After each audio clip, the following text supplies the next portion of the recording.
Virginia, Mr. Griffith, for 5 minutes for his questions. Thank you very much, Mr. Chairman. I just have to say that in my district, people have been concerned for decades about money being spent in Washington, D.C., that they don't understand why it's being spent, and they don't understand how it costs so much money to do the things that they probably could do themselves a lot cheaper. So I'm hearing different things than my good friend, Mr. Pallone, is hearing. Now, let me start off on this hearing and say that I'm proud of the work that this subcommittee did last Congress to oversee the implementation of the Clean School Bus Rebate program. Additionally, I will say electric buses work for some schools, but this program was set up in a haphazard way, and in some cases, school districts have not received all the buses they paid for. Ms. Murley, as your office has since completed additional work on the program, can you provide any updates on EPA's efforts to appropriately monitor recipients' use of rebate funds? Yes, as a result of our 2022, or our report on the 2022 rebate program, when they did do a second round of rebates, they put in more internal controls on the recipient's use of those funds compared to what they had done in 2022, which is not put any controls on the recipient's use of those funds. And what happens when you don't put any controls on the recipient's use of funds? A lot of it gets frittered. I won't use waste, fraud, and abuse because my colleagues on the other side hate that term, but it gets frittered away, does it not? The risk is there. Yeah, substantial, wouldn't you agree? Yeah, it's a risk situation when you have no restrictions on the funds and they sit in accounts for a while or they're commingled. You can say there's substantial risk. Come on, you can say it. There's substantial risk. All right. And is your office specifically aware of the Lion Electric case where the electric bus manufacturer is now bankrupt? We have seen the news reports and share the concerns reported. We don't comment. We have a longstanding policy of not commenting or confirming on investigations. Thank you. I appreciate that. I mean, that tells me there's an investigation. I'm pleased.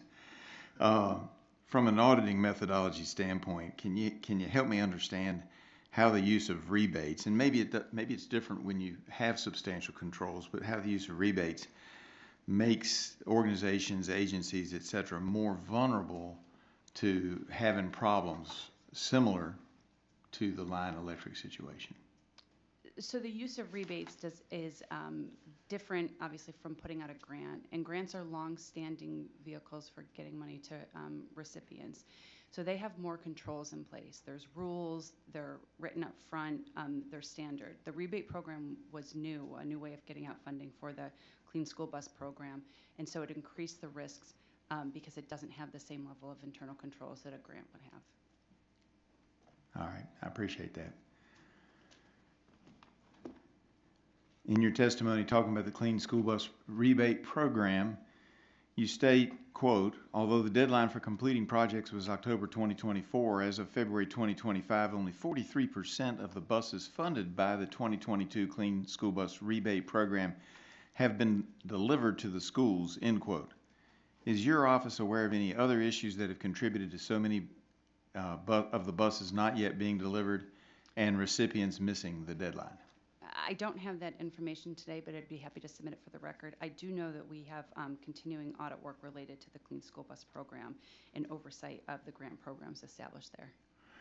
Now, I know you can't talk about ongoing investigations, but do you have any idea or any information you can share? And I'll open it up if somebody else has information to share on what happens to the school systems that were using Lion Electric. Fortunately, none of those are in my district, but that we're using the Lion Electric because now they can't get serviced, can't get parts, and they basically have useless hulls, as I understand it from media reports. Do you have any additional information? I do not.